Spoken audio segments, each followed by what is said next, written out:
हिंदुस्तान का एक राज्य है मध्य प्रदेश। मध्य प्रदेश का एक ज़िला है मंदसौर और मंदसौर का एक कस्बा है पिपलिया मंडी।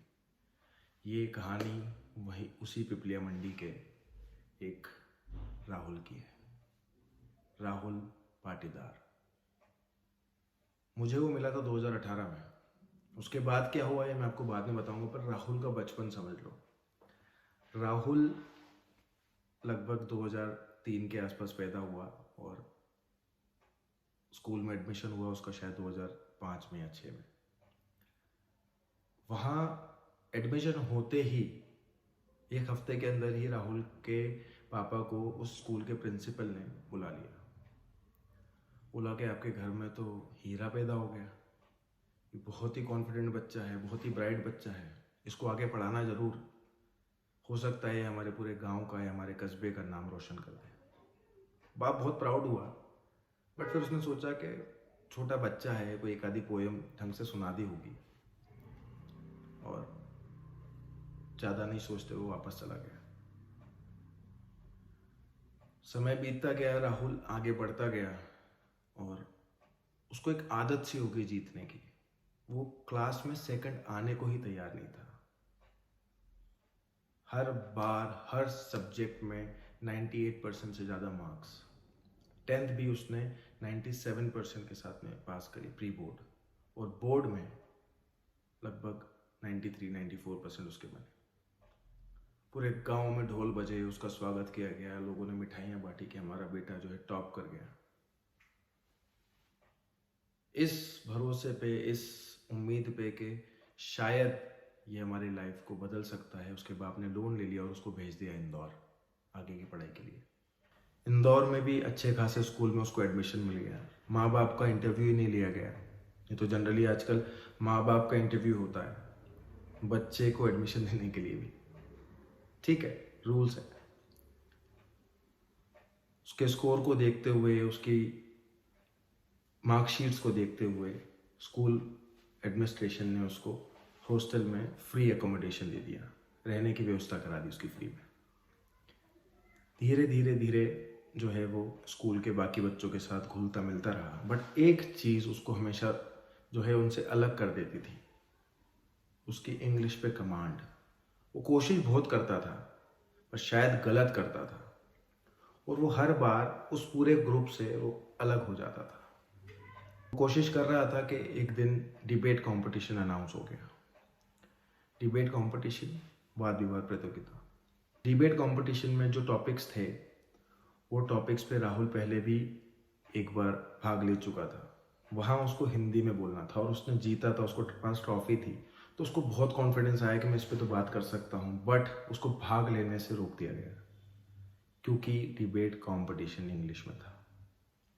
उस पूरे स्कूल में एक भी बच्चा ऐसा नहीं था जो कि राहुल के बराबर, राहुल से बेहतर तो छोड़ दो, राहुल के बराबर उस पर्टिकुलर टॉपिक पे इंफॉर्मेशन रखता हो। शायद बहुत सारे टीचर्स भी उस इंफॉर्मेशन से लैक कर रहे थे, वो इंफॉर्मेशन उनके पास भी नहीं थी जो राहुल के पास में थी, बट बिकॉज राहुल को इंग्लिश नहीं आती थी उसको भाग नहीं लेने दिया गया। रूल था, काफ़ी सारे रूल्स हैं ऐसे। राहुल ने बहुत ट्राई करी, उसने अपने फ्रेंड्स की मदद ली और एक जो है चिट्ठा तैयार कर लिया, उसको रट लिया।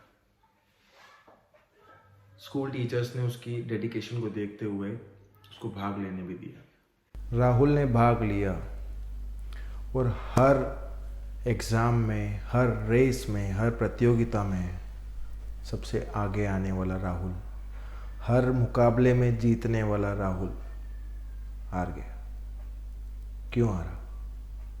वो हारा इसलिए क्योंकि वाद विवाद प्रतियोगिता में सिर्फ आप नहीं बोलते हो। वाद विवाद प्रतियोगिता में आपसे सामने वाला जो है वो क्वेश्चन पूछ सकता है, वो डिबेट है, वाद विवाद है।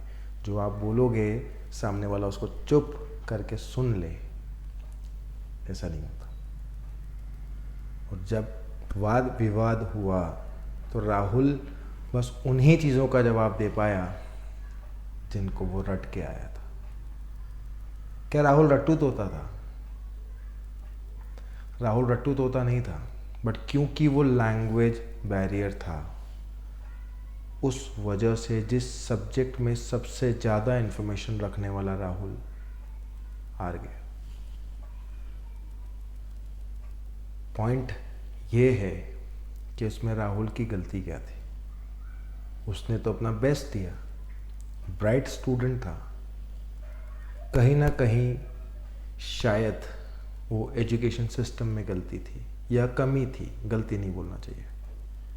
उसको चेंज किया भी जा रहा है, बट उस चेंज को इम्प्लीमेंट होने में या एग्जीक्यूट होने में या उसको धरातल पे आने में समय लगेगा। पर तब तक कितने ही राहुल हार चुके होंगे। ये राहुल आपके घर में भी हो सकता है अगर आप एक पिता हैं तो। अगर आप एक टीचर हैं तो ये राहुल आपकी हर कक्षा का हर बच्चा है, चाहे वो लड़की हो चाहे वो लड़का हो। वो राहुल है जो शायद बहुत टैलेंट रखता है, बहुत आगे जा सकता है, बट जस्ट बिकॉज ऑफ हम उन 6 सब्जेक्ट से बाहर नहीं आ रहे हैं, वो पीछे रह जाता है। शहर के मुकाबले गांव में रिसोर्सेज कम होते हैं, मानता हूँ। शहर के मुकाबले गांव में चैलेंजेस ज़्यादा होते हैं, ये भी मानता हूँ। बट ये सब बहाने हैं अगर इच्छा हो चीज़ों को बदलने की। मैं बदलना चाहता हूँ क्योंकि मैं भी राहुल था। मेरी भी कहानी कुछ ऐसी ही है। मैं अपनी कहानी सुना के आपका समय बर्बाद नहीं करना चाहता, ना वो कहानी सुना के मैं आज आपका समय बर्बाद करना चाह रहा हूँ। दी पॉइंट इज़, मैं चाहता हूँ कि हम जो राहुल हैं उसको हारने से रोकें, और उसको हारने से रोकने के लिए कुछ ऐसी चीज़ें हैं उन 6 सब्जेक्ट्स के अलावा जिन पे हमें उनको अभी से ट्रेन करना पड़ेगा। हो सकता है कुछ बच्चों के लिए वो देरी हो चुकी है ऑलरेडी, पर कुछ अभी भी उस जगह पर हैं। और अगर देरी हो भी गई है तो एक बात मैं मानता हूँ, इट्स नेवर टू लेट। बहुत देरी नहीं हुई है, थोड़ी हो गई। आज से, अभी से अगर हम स्पोकन इंग्लिश को, उनकी पर्सनालिटी डेवलपमेंट को, उनके फाइनेंशियल मैनेजमेंट को अगर हम सुधारने में उनकी हेल्प कर पाएँ, शायद वो अपनी लाइफ, अपने माँ बाप की लाइफ, अपने गांव की लाइफ, अपने ज़िले की लाइफ, हो सकता है पूरे देश की लाइफ या स्थिति को सुधारने के योग्य बन पाए। पिछले कुछ सालों की मेहनत से मैंने एक कोर्स बनाया है, जो कोर्स आपको इंग्लिश वैसे ही सिखाएगा जैसे आप हिंदी सीखे हो। क्या लगेगा इस कोर्स को करने के लिए? आपके कुछ घंटे, बाकी मुझ पे छोड़ दो। कुछ घंटे। मैं ये नहीं कह रहा हूँ कि मैं आपको एक हफ्ते में या एक महीने में एक्सपर्ट बना दूंगा, बट अगर आपने थोड़ी सी ईमानदारी के साथ भी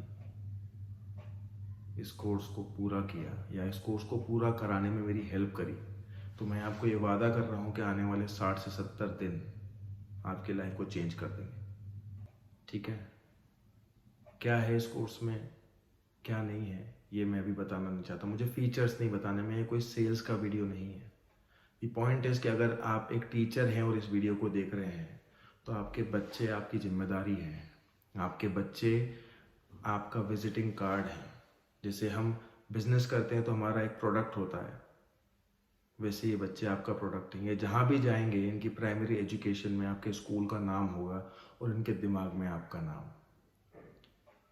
आपकी जिम्मेदारी बनती है कि आप इनको वो करिकुलम के अलावा भी उन चीज़ों से अवगत कराएं जो उनको आगे जाके लगेगी। अगर आप नहीं करवा पा रहे हैं तो ये जिम्मेदारी मैं लेना चाहूँगा। आने वाले कुछ महीनों में जब आप ये चीज़ें अपने बच्चों के अंदर डेवलप होते हुए देखेंगे तो आप खुद भी प्राउड फील करेंगे, गर्व से जो है आपका सीना चौड़ा हो जाएगा। ये मेरा वादा है आपको। चाहता क्या हूँ? एक मौका आपसे। पैसे, कोर्स कितने लोगों को पहुँचाना है, ये सब चीज़ें मेरे लिए ज़्यादा इम्पोर्टेंट नहीं है। मेरे लिए इम्पोर्टेंट है उस गांव में उस बच्चे की हेल्प करना। शायद वो पढ़ लिख के वापस चला जाए गांव और वो किसानी ही करे, पर क्या एक किसान के बच्चे को जो किसानी करना चाहता है उसको 2 लैंग्वेज का नॉलेज होना ज़रूरी नहीं है। अगर वो उस लैंग्वेज पे कमांड ला पाएगा तो वो उन सब चीज़ों को पढ़ पाएगा जिससे कि उसकी खेती में हेल्प मिल सकती है। और वो अगर इंग्लिश में ही अवेलेबल हुई तो वो उस हर कंटेंट को पढ़ पाएगा जो इंग्लिश में अवेलेबल है। वो हर उस ट्रिक को समझ पाएगा जो उसकी खेती में फसल को बढ़ाने में या खेत को और ज़मीन को उपजाऊ करने में हेल्प कर सकती है। ऐसा नहीं है कि ये कंटेंट सिर्फ इंग्लिश में ही अवेलेबल है, बट हम जिस तरीके से कंटेंट कंज्यूम कर रहे हैं, जो इन्फॉर्मेशन हमारे पास आ रही है और जिस तरीके से आ रही है, वो मोबाइल फ़ोन है। और मोबाइल फ़ोन पे जो ज़्यादातर इन्फॉर्मेशन है वो इंग्लिश में अवेलेबल है। मैं बात कर रहा हूँ उन सारी ऑर्गेनाइजेशंस की जो कि वर्ल्ड लेवल पे काम करती हैं। चाहे स्वास्थ्य के लिए अगर हम देखें तो WHO, इनकी जो वेबसाइट है वो इंग्लिश में है। अगर कोई कंटेंट आपके पास में आ रहा है और वो इंग्लिश में है तो क्या आपके बच्चे को हक नहीं बनता कि वो उस कंटेंट को सही तरीके से कंज्यूम करे और फिर उस पर्टिकुलर गांव में वो क्या करे, उनको हेल्प करे समझने में। तो प्लीज़, अगर आप चाहते हैं कि आपका गांव, आपके गांव का हर बच्चा लाइफ में ग्रो करे, चाहे गांव से बाहर रह के चाहे गांव में रहकर, तो मुझे एक मौका दीजिए आपके गांव को आगे बढ़ाने का। मेरा नंबर स्क्रीन पे फ्लैश हो रहा है। एक मैसेज करके भी हम इस बात को आगे बढ़ा सकते हैं। मेरा नाम है संदेश दुआ। मैं एक बिजनेसमैन हूँ और एजुकेशन इंडस्ट्री में कुछ चेंज लाने की कोशिश कर रहा हूँ। शायद आपके सहयोग से वो चेंज जल्दी आ जाएगा। उम्मीद करूँगा कि आप मुझे मैसेज करें।